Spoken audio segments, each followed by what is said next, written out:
Diamond, Private Detective, starring Dick Powell.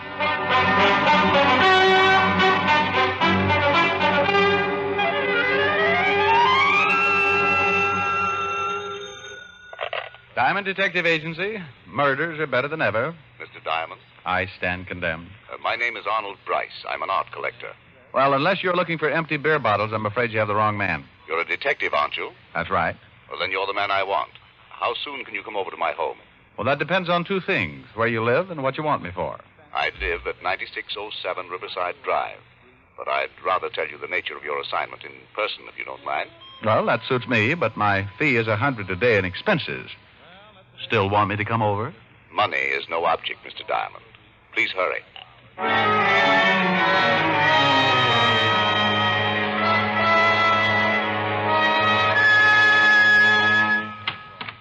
Yes? My name's Diamond. I'd like to see Mr. Bryce. Mr. Arnold Bryce? That's right. Well, come in, sir. Thank you. Mr. Bryce is busy with an art dealer in the library, sir. You can wait in the gallery. The gallery? The art gallery. This way, sir. He led me down the hall and into a room that looked like it was once a den. There was a piano in the room, and hanging over the fireplace was a large painting of the Mona Lisa. The other three walls were all covered with pictures, too. This, I took it, was the gallery. Just make yourself comfortable, sir. I'll tell Mr. Bryce you're here when he's finished. Thank you. Beautiful room, isn't it? Oh, yes. Lots of paintings. I didn't mean the paintings. I meant the room. Oh, I take it you don't like the art? No, sir. I only appreciate what I can see in a picture. This room used to be a study until Mr. Arnold Bryce came. And who had it before? Mr. Jasper Bryce.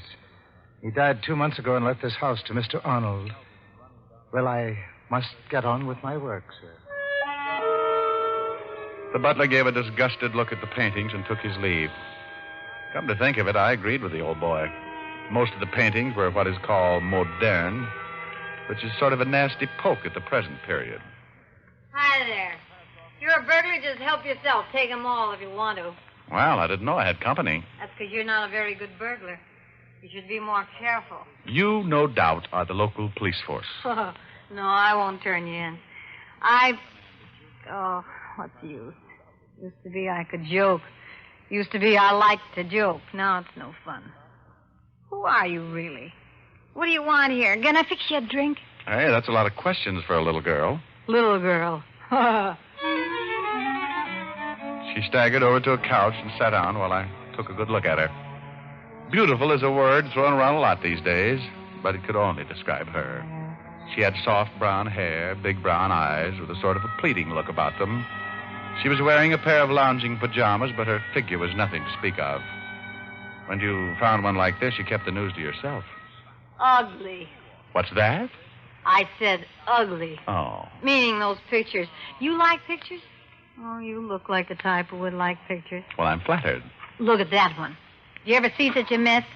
That's night chasing away the morning in September. Well, you could have fooled me. That's my husband's favorite. You a friend of my husband? No. Neither am I. All he does is buy paintings. He's a nut about paintings. He should have married one. You must be Mrs. Bryce.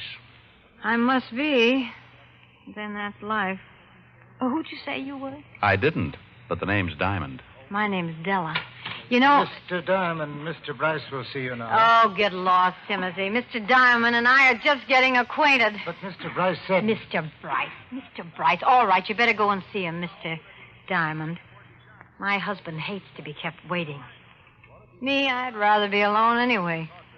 I'm going to sit here till I figure out just why in blazes night is chasing morning away in September. I left Della Bryce staring at the picture and followed Timothy to the library. Inside, I met Mr. Arnold Bryce. He was a big man and looked old enough to be Della's father. On the desk lay another modern painting, and he sat admiring it like it was the deed to the Taj Mahal. Look at it, Diamond. Look at it. Yes. A masterpiece. Masterpiece. Well, it's original, all right. Of course. I buy nothing but originals. Can't stand copies, can you? Well, I really haven't thought about it lately. Tell me, is this masterpiece what you wanted to see me about? Oh, no. Just thought you'd enjoy seeing it. Mm-hmm. Well, now that we've had our kick, suppose we get on to business. Fine. Mr. Diamond, I'm number 34 on this city's social register. Do you follow me? No, I'm about 6 millionth. Please, sir, I'm very serious. Sorry. Now then, one in my position must be discreet. Divorce, heavens knows, is scandal enough, but, well, to have a roustabout for a wife, that I cannot tolerate. Heavens, no. I was married a little over 6 months ago, and to be frank, Mr. Diamond, my wife doesn't like me. Go on. That's all. I want to get rid of her. Mr. Bryce, I'm a detective, not an assassin. Of course. I want you to help me find grounds for divorce. Oh. Well, a case like this can take a long while. At 100 a day, that can add up to quite a bill. I hired you because I've heard you're the finest detective in New York. Oh, well, thanks for the flattery, but the fee is still 100 a day, and... I told you over the phone money meant nothing to me. Here. Here's a check I made out to you. It's for $500. That should serve as a retainer. Well, yes, that's... Now then, we can get on with this. I think my wife is in love with another man. No. Yes. And I think that... I keep forgetting these walls are soundproof. We've only lived in this house a few weeks. My Uncle Jasper left it to me. Yes, your butler told me. Timothy? Queer duck, Timothy. Uncle Jasper left me him, too. Oh. Well, let's get back to your wife. Oh, yes. Mr. Diamond, when I married Della, I thought we'd be well suited. She's very beautiful. And guess where we met? I have no idea. In an art gallery. Naturally, I thought Della would be an art lover like myself. I could just picture us sitting in front of the fire on cold winter evenings, gazing at my originals. Thrilling thought. Yes, but it wasn't to be. Della deceived me. She hates my paintings. Well, it takes all kinds to make a world. Yes, but my world is art, Mr. Diamond, and Della is no part of my world. I see, but that hardly sounds like grounds for divorce, Mr. Bryce. Oh, I realize that, but maybe this is. You see, Della used to date a boy named David Tharp. Now she's been going out a lot lately, and I think she may be seeing him again. Mm-hmm. You think? Well, I know it really may be nothing, but if she should be seeing him and we could prove it, wouldn't that be grounds? Well, possibly. Now, this boy used to work for the Gorman department store, and if he's still in town, I want him watched. All right, I'll check with the store and report to you later. Good. Timothy will show you out, Mr. Diamond. I left Mr. Arnold Bryce admiring the monstrosity he had purchased earlier. On the way out, I took another peek into the gallery to see if Della Bryce was still around. She wasn't. And then I noticed the Mona Lisa again. Somehow it seemed so out of place. I was staring at it when Timothy came up behind me. I see you admire the lady. Say, don't you ever make noise? Beautiful, isn't she? The Mona Lisa? Yes. Look at that face. The most lovely face in the world. I thought you didn't like art. Not what Mr. Bryce calls art. Only that picture. Do you know about it? Do I know about it? Oh, so many things. It really has a colorful history. Da Vinci painted her over 400 years ago. No. Yes. Zenobia del Giocondo's wife posed for Leonardo 4 years before it was finished. My. Everyone loves it. Francis I of France paid 4,000 golden florins for it. You really know the facts, huh? Oh, yes, sir. I've read many books about La Gioconda's history. I come here often and just stared into her face. Do you know that men have stared into the mystery of that face and then killed themselves? You don't say. Yes. But I'm probably boring you. This way, sir. He took a last tender look at the picture and then led the way to the door. It was a crazy house full of crazy people, and felt good to be outside again. The job I had was strictly routine, but as long as Bryce paid for my services, he'd get them. I took off for lunch, then went to the Gorham department store to find David Tharp.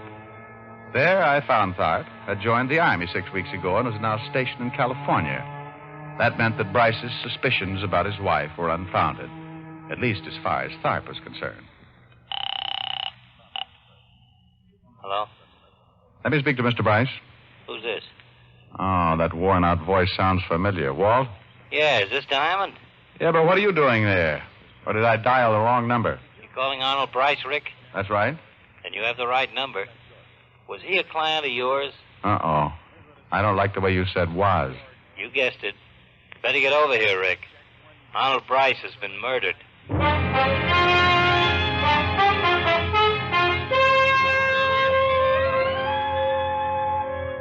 In my pocket was a check for $500 signed by one Arnold Bryce.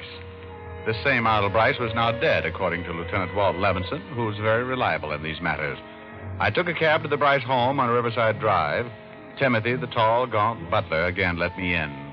His expression hadn't changed since I'd seen him earlier.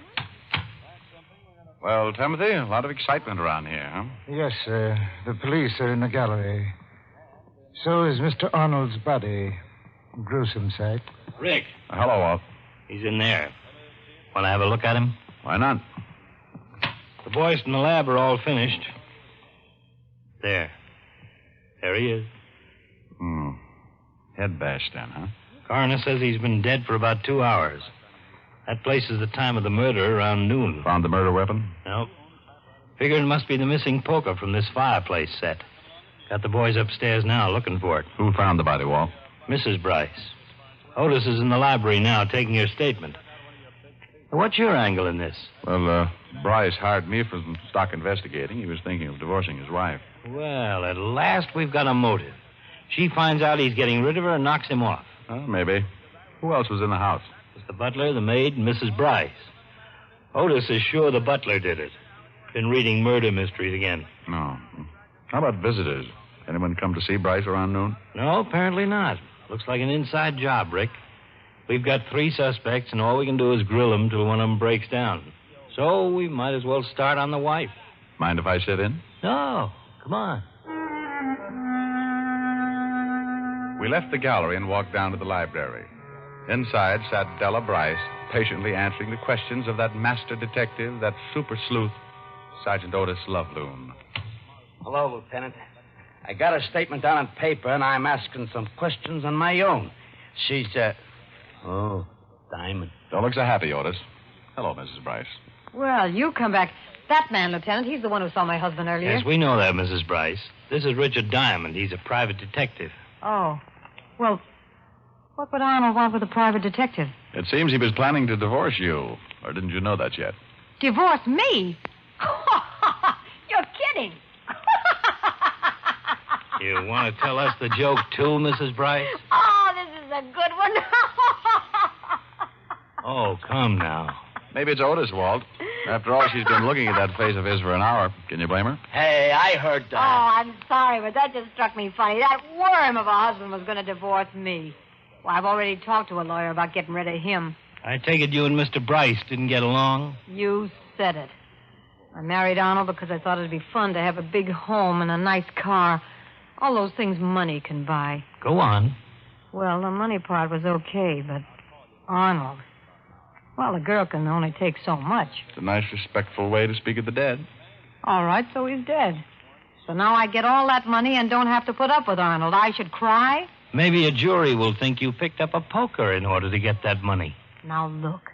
Just because I'm not crying and moaning about how much I loved Arnold doesn't mean I killed him. I didn't. We'll decide that. And will you please tell this baboon to stop asking me questions? Another hour in here with him and I'd confess to anything. Good old Otis, the traveling third degree. Now, look, Shamus. Take it easy, Otis. Now, Mrs. Bryce, you say you were upstairs fixing your hair around noon? That's right. What about your lunch? Don't you eat? I'm on a diet. Look, it's all there in my statement. Around 1 o'clock, I came downstairs and found the body. I called the police, and that's all I know. Well, then, if you're innocent, you won't object to answering questions. So make yourself comfortable. Walt kept asking questions, and Della kept answering them. Half an hour later, Walt was getting tired. Della was getting tired, and I was already tired.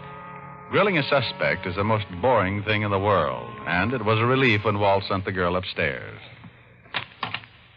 Otis, you see that she goes to her room and then bring that maid in here. Right, Lieutenant. Well, Rick, what do you think? I think she's innocent, Walt. Oh, you do? Why? Because she leaves herself wide open. She admits she's glad the guy's dead. So maybe that's all a front to throw suspicion off her. She makes everything point toward her, and she thinks we'll figure she couldn't be that dumb. Maybe, but I don't think so. I think Otis was right. Huh? What are you talking about? Well, you said he thought the butler did it. So do I. Rick, I'm in no mood for jokes. Look, Walt, the guy was bashed in the head, right? the top of the head. Now, Bryce is close to 6 feet tall. So is Timothy. Della's too short. She couldn't hit him on top of the head unless you stood on a ladder. Yeah, I thought of that. But you can't convict a guy because he's tall enough to hit Bryce on top of the head. Besides, maybe Bryce stooped over to tie a shoelace. Any number of reasons. Maybe. But I still bet Timothy killed him. Okay, Sherlock. Tell me one more thing. Why? Why did he kill him? He'd only worked for him 2 weeks. No money's missing. Where's the motive? I'm not sure, Walt. But I think it's in a picture. Huh? Oh, now, Rick. Walt, when I was here earlier, I talked to Timothy in the art gallery. We talked about the Mona Lisa. Well, what about it? He knew everything about it. A lot of its history. Now, here's a guy who hates all these paintings around but one. The Mona Lisa. But what's it doing here? What's what doing here? The Mona Lisa. Bryce told me himself he only collected originals. But the Mona Lisa hangs in the Louvre in France. That picture over the fireplace is only a copy, and Bryce hated copies. Go on. That's all. I don't know exactly why or how all this happened. I only know things don't add up. Timothy's admiration for that one painting and what's it doing here. And somewhere in there you think there's a murder motive. Why not? Sure, Della might have killed him for the money. That's a nice, big, fat motive. But, Walt, how many murders have big, fat motives? Darn few. Well, you're right there. A girl kills her sister because she called her fatty. A man shoots his wife for nagging. A woman poisons her neighbor for gossiping. A lot of little things can turn a twisted mind into a murderous mind. Okay. But this picture angle doesn't impress me. Where's the motive, even a small one? I can't... Here's the maid, Lieutenant. In here, miss. Oh, Lieutenant, I am so sorry about this thing. I am feeling to cry. Please, you can't think I have anything to do with it. I hardly know, Mr. Rice. Just sit down, miss. We just want you to answer some questions. Now, don't be frightened, dear. We don't think you killed Mr. Bryce, but you might help us find out who did. Oh, well, I'm glad to help. Good. Now, how long have you worked here? Oh, well, let me see. It has been 5 years. 5 years they have been here. I worked for Mr. Bryce's uncle. Then when he died, I stay on. Oh. And Timothy, how long has he worked here? Oh, goodness. Timothy has been here all his life. He has told me about it. His father worked for the old Mr. Jasper Bryce and his mother, too. Timothy, he grew up in that house. Then when his father died, he'd take over his job. I see. Now, about the young Mr. Bryce, Arnold. Was he easy to get along with? Well, I don't know him so well, but they have no trouble with him. Timothy does not agree with him at times, but they have no trouble. Timothy doesn't agree with him? What do you mean? Well, Mr. Arnold changed a lot of things. Moved furniture and such. Timothy thinks they look better where they have always been. Just this morning they argue. Mr. Bryce wants Timothy to get rid of something, but they do not remember what it is. Oh. Then one more question. The room with all the paintings. Do you remember that room before Mr. Arnold Bryce came here? Oh, yeah. He used to clean there. But there was not all the paintings there then. No painting? Not all there is now. Just the one. The painting of the pretty lady. The Mona Lisa. What did you say? The Mona Lisa. Yeah, that's it. That is what Timothy and Mr. Bryce was having words about this morning. The Mona Lisa. That was it. I looked at Walt, and I could see that he was interested. Now there was a motive. Oh, not the big headline motive, just the kind you'll read on page 6 of your local paper. The kind of story that usually says the murderer is now undergoing sanity tests. Otis showed the maid out and left Walt and me with our little brains racing a mile a minute. I don't know. We still haven't got anything to convict him. Walt, he's a psycho, that's for sure. Now, the way I see it, he's crazy about that one picture. He grew up in the house. Maybe it means something to him. Then in comes Bryce with all his modern junk and orders Timothy to get rid of the Mona Lisa. Yeah. But Timmy argues and Bryce insists. They were both in the library, so maybe Bryce was even going to take it down himself. Could be. Then our boy gets mad, grabs the nearest thing, which happened to be the poker. Okay, so it fits. We have a theory. But we still need one thing to convict him. A confession. Yeah. Maybe we can use the Mona Lisa. What? He killed for it. He may talk for it. I outlined my plan to Walt.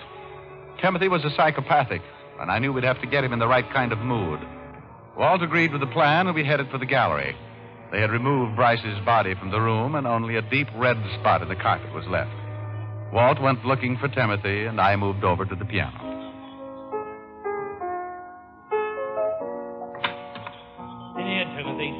hello, Rick. Hi, Walt. Just thought I'd pass the time at the piano. It's all right. Just sit down, Timothy. I want you to wait here where I can locate you. We'll want to question you later. Yes, sir. I'll call you if I need you, Rick. Okay, Walt. My playing bother you, Timothy? Oh, not at all, sir. I like music. Oh, me too. You know, that painting up there reminds me of a song I heard not long ago. Pretty thing. Went like this. Mona Lisa, Mona Lisa, men have named you. You're so like the lady with the mystic smile. Is it only 'cause you're lonely they have blamed you for that Mona Lisa strangeness in your smile? I watched him carefully as I sang. At first he stared at me with a strange look in his eye, but gradually he settled back in his chair and listened to the words. His eyes rested on the beautiful painting over the mantelpiece. This was the mood I'd wanted. Many dreams have been brought to your doorstep. They just lie there, and they die there. Are you warm? Are you real, Mona Lisa? Or just a cold and lonely, lovely work of art? Well, did you like that? Hey, Timothy. Hey. Huh? Oh, the song is very beautiful. It's fitting of her. Mm-hmm. Well, I guess I'd better stop fooling around at the piano and do what I came here for. His eyes were on me as I got up from the piano bench and walked over to the fireplace. I tried not to look at him as I reached up for the picture, but I heard him jump from his chair. What are you doing? Leave that alone. Well, I'm sorry, friend, but Mrs. Bryce is all upset about her husband's death. She asked me if I wouldn't carry out his last wish and get rid of this. Clutters up the other pictures, you know. Leave it alone. Take the others, but leave that alone. Sorry, but out it goes to the trash pile. No, it belongs here. The living part of this house. Put it down, I said. Put it down! I warned you. Now, Timothy, take it easy. Put on that shovel. When you put down the picture. Oh, and if I don't, you'll swing that shovel at me just the way you swung a poker at Bryce. He was an idiot. Throw it out, he said. Throw it out and leave that other trash on the walls. Now you want to throw it out, too. No, give me that painting. All right, Timothy, you've got it. Rick, are you all right? Yep. See how Timothy is. He'll come around. You heard from the door? Yeah, enough. Imagine. All this over a picture of a dame.